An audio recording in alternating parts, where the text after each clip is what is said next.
Can anybody here tell me what the national security threat of the Afghan Taliban is to America?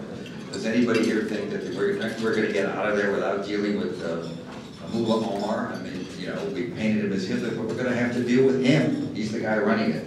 It's just comical. It doesn't end. And let's not go there because it's just too depressing. Let's talk about Molly.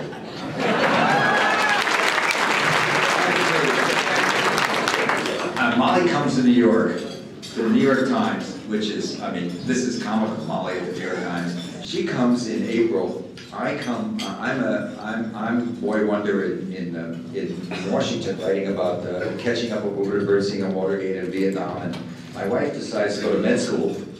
I think either that or divorce, but anyway, get a life. Take out the garbage, and I would say, are you kidding? I'm saving the world. It's not easy. We're not easy people, we journalists.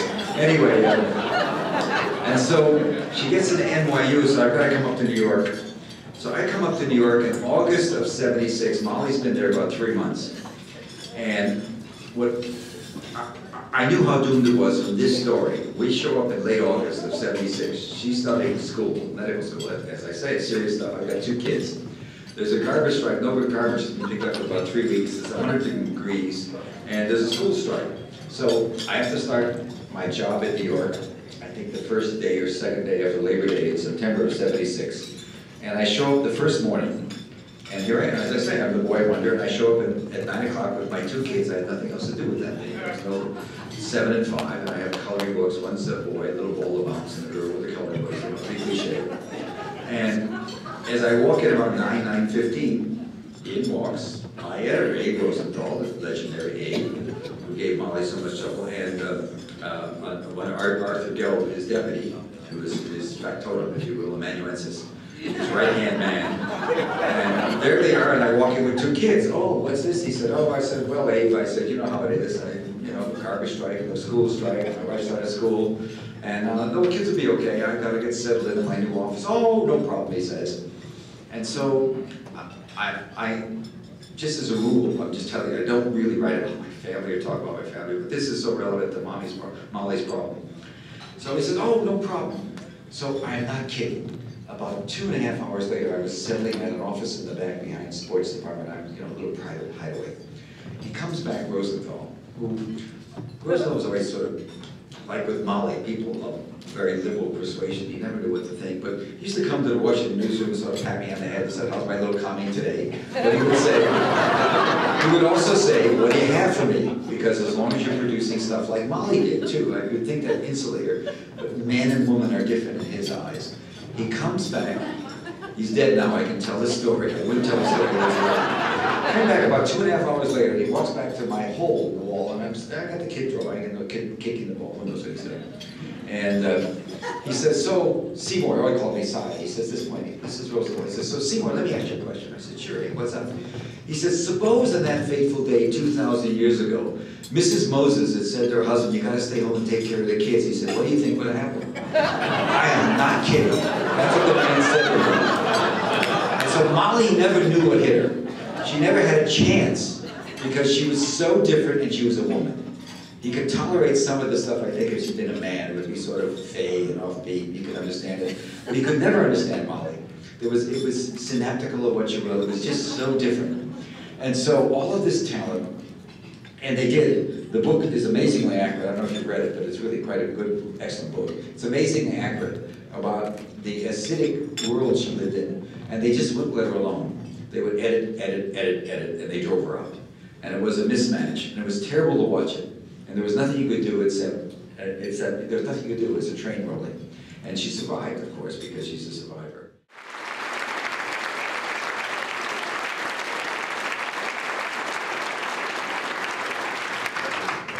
P.C. Thompson is a staff reporter at ProPublica. His stories have helped to exonerate 2 men wrongly convicted of murder, expose slum conditions in public housing, and spark multiple ongoing federal investigations.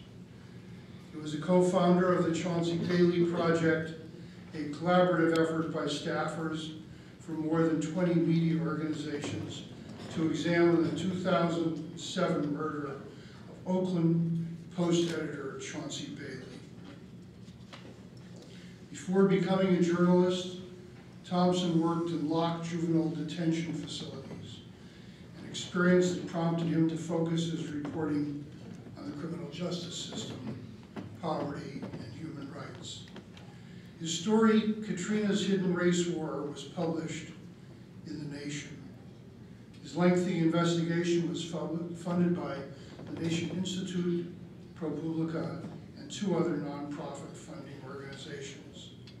Devoting several years to reporting the aftermath of Katrina, Thompson tells the story of white vigilantes who saw the government void after Katrina as an opportunity to declare war on African Americans who entered their neighborhood. Dave Dennison wrote, "This is well investigated and well told. It made me think of 2 aspects of Molly's writing.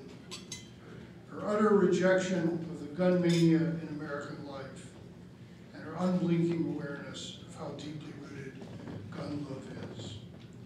This reporter really captured the craziness of the vigilante mindset, not to mention the racism.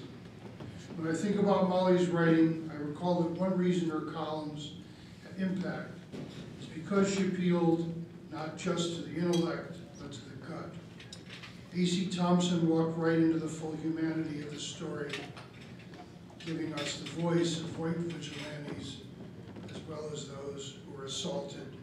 I think Molly would have admired it. I commend this article to you. It is an example of thoughtful, careful reporting of what happens in the midst of chaos, a deep chaos, and what you might not think of at all that's uncovered when fear is so thick and histories are peeled back that expose things we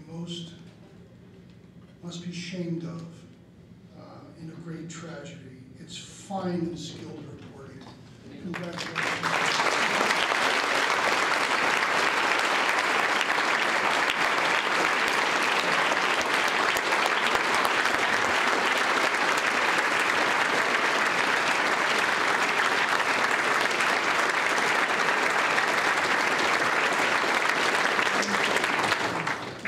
I figured I should put the mug down because I'm a little nervous and it would be pretty bad to drop it. There's something that I didn't put in the article that kind of sums up what was going on at that time period. And I spoke to one man who lived in the neighborhood where this vigilante activity was going on. He was a white man, older white man. And he said, you know, the people that got shot around here, they were black and they were gang members. And I said, well, how did you know that? He said, well, they were criminals. And I said, well, how did you know that? And he said they were wearing white t-shirts. And in New Orleans, if you're a black man wearing a white t-shirt, that's what the gang members do. So we knew they were gang members. And to me, for various reasons, that quote didn't go in the story, but it sums up in a lot of ways what was going on at that time period. If your idea of who a threatening criminal is that they're a man of a different race wearing a white t-shirt, then clearly very bad things are going to unfold from there. I just want to thank the editors who supported this story, Esther Kaplan at the Nation Institute, the Nation Magazine, my boss at ProPublica, Steve Engelberg, and my wife, who's been putting up with me living in New Jersey and spending half of my time in New Orleans for the last 3 years. Thanks very much, and I want to thank the Observer as well. I work with Jake Bernstein, a former editor. I feel a deep affinity for what the magazine does. It's a similar kind of work to what I do. We write stories about people that no one cares about. And that's why I love the Observer. Thank you very much.